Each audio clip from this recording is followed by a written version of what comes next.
Welcome back, everyone, to another episode of the Leadership Void Podcast, bringing you the best in our veteran, military spouse, and first responder community. And Vince will introduce today's special guest. Hey, thanks, Enrique. We are celebrating the United States Space Force 4th birthday here today. And we have a very special guest, as Enrique mentioned, General Retired Jay Raymond from Reston, Virginia. General Raymond, please tell us a little bit about you. Well, good morning, gentlemen. It's a real privilege to be with you. Thanks for this opportunity. I grew up in a military family. This is family business for me. My great-great-grandfather, my great-grandfather, my grandfather, and my dad all served.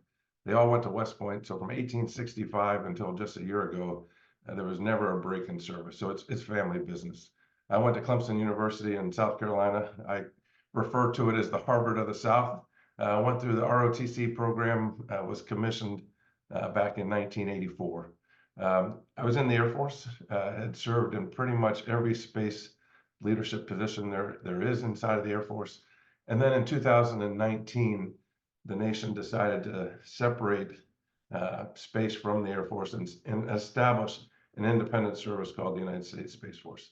Former President on the 20th of December 2019 signed the National Defense Authorization Act, which is the birth certificate, if you will, for the Space Force, and appointed me to be the Chief of Space Operations.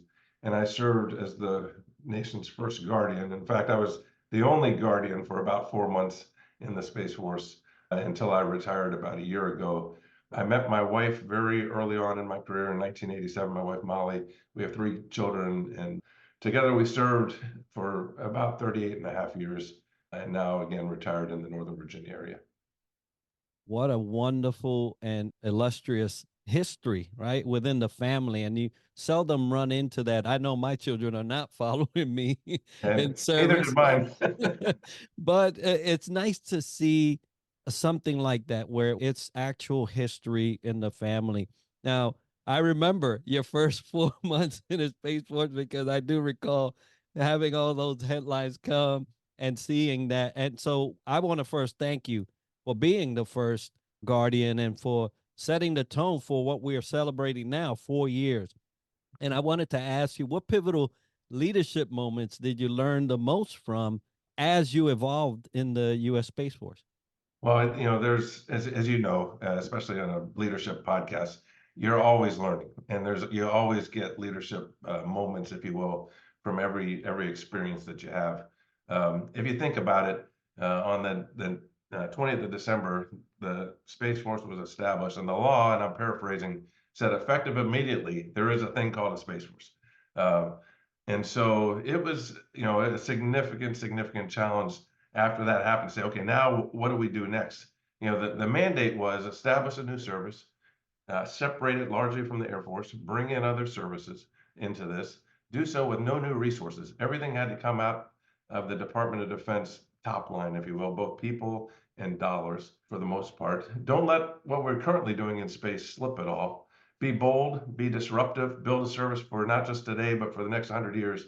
And oh, by the way, about a month into this or 2 months into it, COVID hit. And so do all of this under a global pandemic. So I could spend hours and hours talking about the leadership moments, if you will. But if you allow me to highlight 4 that I think really stuck out to me, I think first of all is culture, the importance of establishing a culture. And people always ask me, hey, when are you going to get the culture done? And I said, it's not like Amazon Prime where you can order this overnight. It doesn't just show up. We were waiting to bring everybody in from the other services to let culture kind of evolve. And then we realized that you could take some steps to engineer culture and engineer kind of an end state of where you wanted to go. So I think you have to have some big ideas on what you want that culture to be, and then take some steps to help you get there, to help the organization get there. As an example, we wanted to be light, lean, agile, be able to move at the speed of what's going on in the space domain. And so one of the things we did was collapse 2 layers of bureaucracy to flatten the organization, to reduce the gap between leadership and the people actually doing the work. And so that's just one example. I think the other thing, especially when standing up a new organization, is you have to prioritize your resources that you have. And so when we stood up the S1 function, the personnel function, the intel function, the operational function, the requirements function, the plans function. We set them all up kind of at the same time. In hindsight, we probably should have put a little bit more emphasis on the people portion first, maybe slow down some of the others that weren't as critical up front to allow us to build the service a little faster without putting a whole lot of burden on the few people that we had doing the personnel business, as an example. I think it was also important to have some early wins. You wanted to have something to prove your value and to say, hey, look at that. There's actually a good thing. And I think it's really important to demonstrate that and to get some early wins.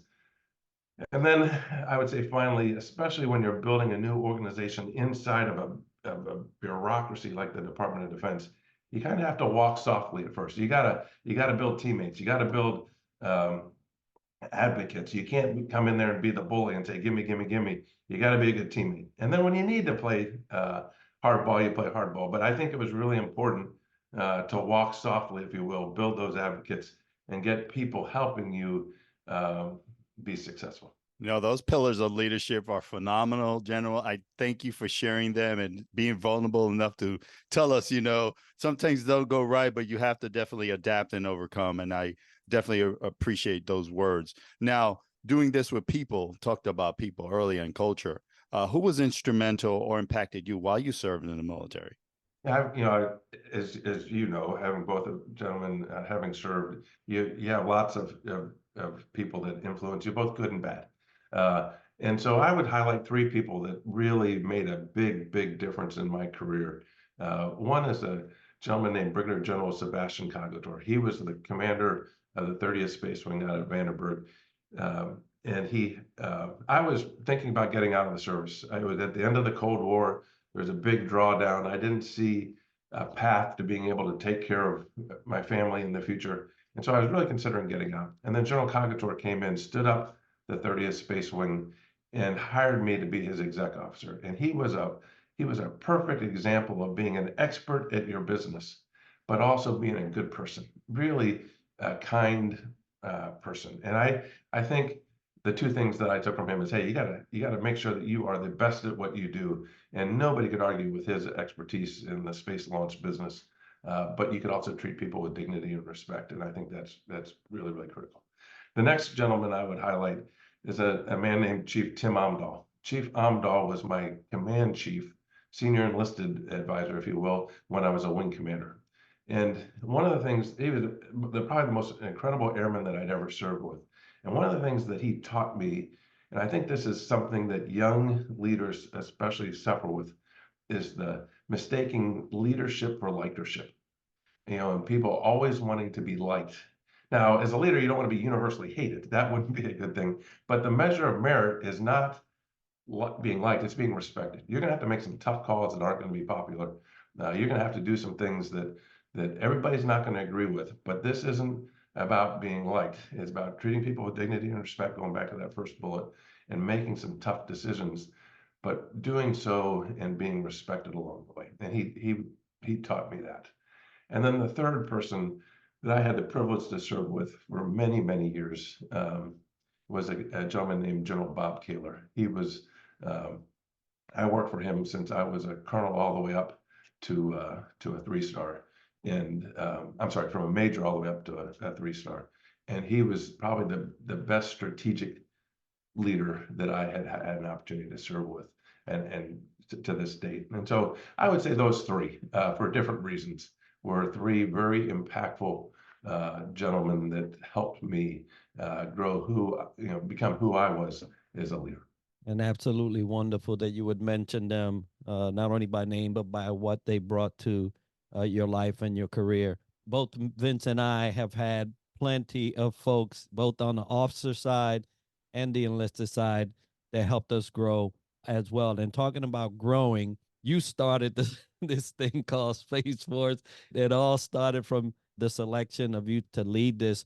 So what are your thoughts regarding the future of the U.S. Space Force? Yeah, well, I would say first of all, I'd like to say happy birthday to the Guardians. Every Guardian that came into the Space Force had to volunteer to come in. Nobody could be ordered to transfer from one service to another service. They all volunteered. And I'll tell you, they're doing great work for our country. And I couldn't be more proud of how far that service has come in its first 3 years. And it's on the backs of all the guardians that came from the Air Force, the Army, the Navy, and the Marines, plus new recruits that have come off the street, like all other services. So my hat's off to them. I wish them a very happy birthday, 4th birthday. I think the future is extremely bright for the Space Force. And I'd say the reason why I'm so optimistic is because of the people. I think the biggest advantage that we have seen in establishing the Space Force is the quality of folks that we're attracting. I serve a lot of great people, but I will tell you that the young people that are coming in today, they all want to be there. They all want to be part of something new. That it's an exciting mission, and we are attracting talent like we never attracted before. And we have more people knocking on our door wanting to come in than we can take. And so it's a great position to be in. We're the most selective service that there is. And we handpick and interview every single person that comes in because our small size allows us to do that. And I would say because of the people that we're attracting and because of the guardians that we have in the force, that's what I hang my hat on is as to why the future is so bright. I also think it's just an exciting time to be in the space business. All sectors of space, whether it's national security space, like the Space Force, whether it's civil space like NASA going back to the moon this decade, and then on to Mars, or whether it's commercial space, which, this is a really bad word to use in the space business, but there's an explosion of commercial activity. And that activity is going to provide us a lot of great advantage in the future. The other thing that I hang my hat on this is the international partnerships that we have. We, since establishing the Space Force, we have worked really hard at developing these international partnerships. And I will tell you that's another significant advantage that we have over any potential adversary or competitor that we have. We have the best partnerships that we have in the world. The last thing that I would say is the success of the future force, the joint and coalition forces in the future, the success in any conflict or in any operation that we do is going to depend on our ability to successfully operate in space. Assured access to and freedom to maneuver in space is vital. And I think there's a clear recognition from across the department and again, with our allies and partners, that this is extremely critical. So the criticality of our mission, the people that we're attracting, the excitement in all sectors of space, plus our international partnerships, all come together to make the future extremely bright for the Space Force. Bright indeed there, General. I definitely commend every Guardian as well, giving them a happy birthday. Serving something bigger and larger than themselves is phenomenal. We all have that opportunity, and here the future is bright because of them and all the partnerships and everything you definitely mentioned.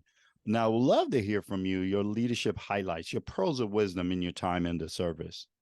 Yeah, I would love to share that. And, this is for what it's worth. I don't know anybody that has the perfect pearls of wisdom on leadership. But I can tell you what I have picked up and what I have found valuable, at least to me, as it applied to my career in both the Air Force and the Space Force. The first thing that I would say is never, ever pass up an opportunity to lead, especially young people coming into any organization. You're going to continue to grow and learn and develop your leadership skills throughout your career. I was continuing to learn and develop my leadership skills, a day before I retired. You're always learning. And if you have an opportunity to lead, even if it's small things, even if it's volunteering to, run a holiday party, just practice leadership anytime you get an opportunity. And I think that's one of the things that I would put in my leadership notebook, if you will.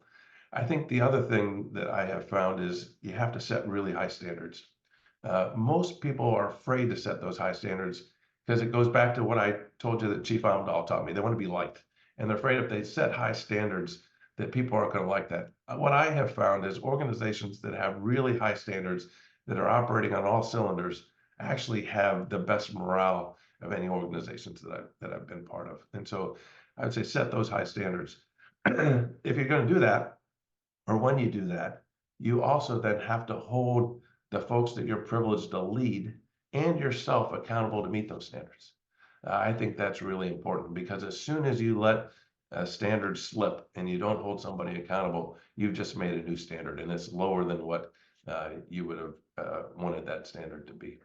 I think it's also important that for everybody in the organization, that they have a clear tie to the mission. That everybody in the organization that you're privileged to lead understands why they come to work, why it's so important, and how they contribute to that mission, and also are empowered to advance that mission, to make changes and continuously try to get better.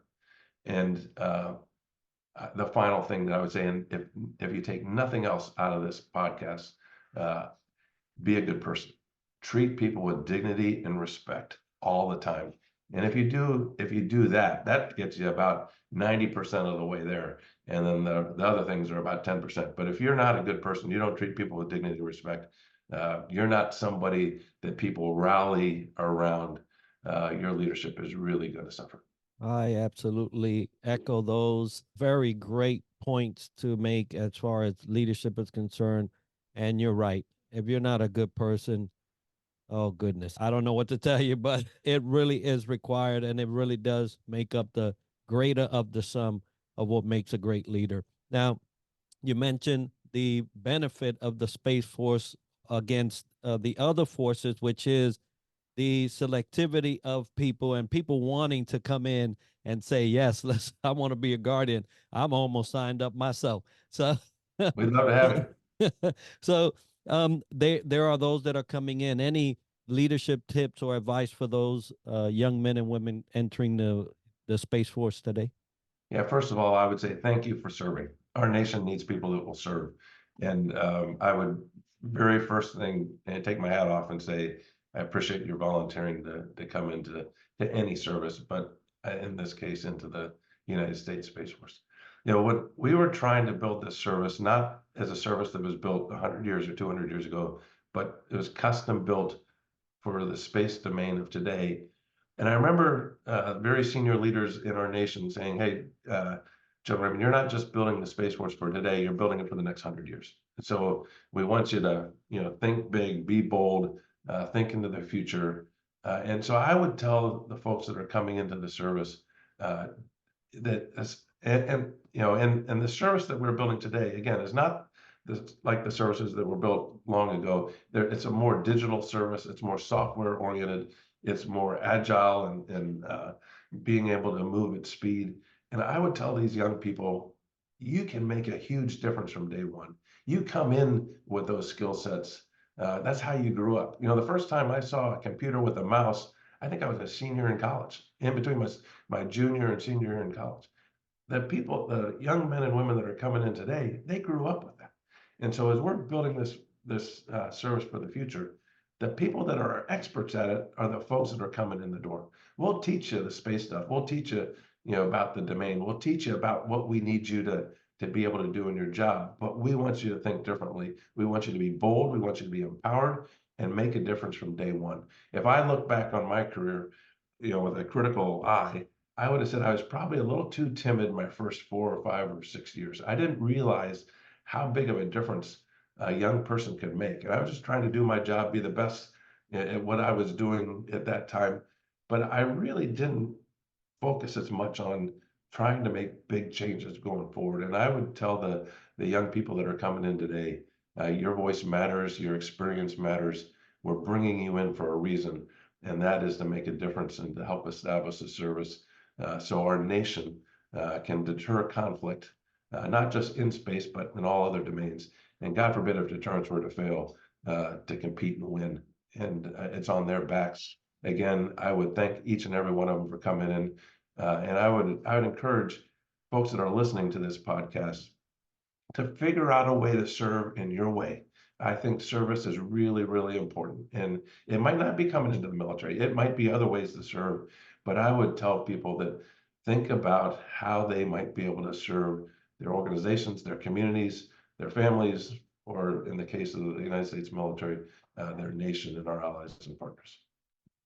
Totally agree with you, General, and definitely be bold, folks. Is one great tip I heard throughout this great message of this great podcast. And here's the architect, the pioneer of the United States Space Force. And folks listening in, how do they get a hold of you, General?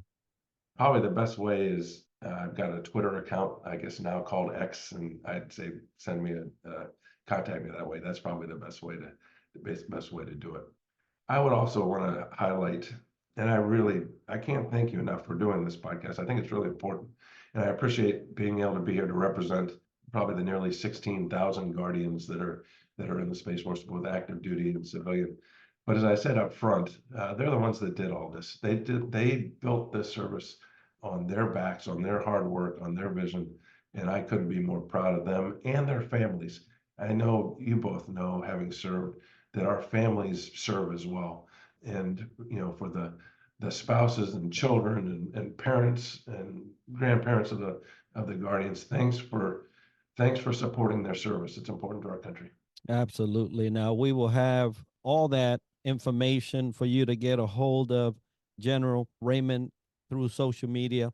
And if you want to get a hold of us at the Leadership Void Podcast, the Leadership Void at gmail.com as well, you'll send a correspondence. If you'd like to see a special leader featured or guest, or if you have a question or want us to cover a topic in leadership, do it by those means. As well, we want to thank our sponsors, Triple Nickel and Fava. But today it was all about the Guardians, your 4th birthday, and we had an exclusive, General Retired Jay Raymond as our guest. So thank you for being here. Guardians, happy birthday. And General Raymond, have a great day. Thank you, gentlemen. You too. It's been a privilege to be with you.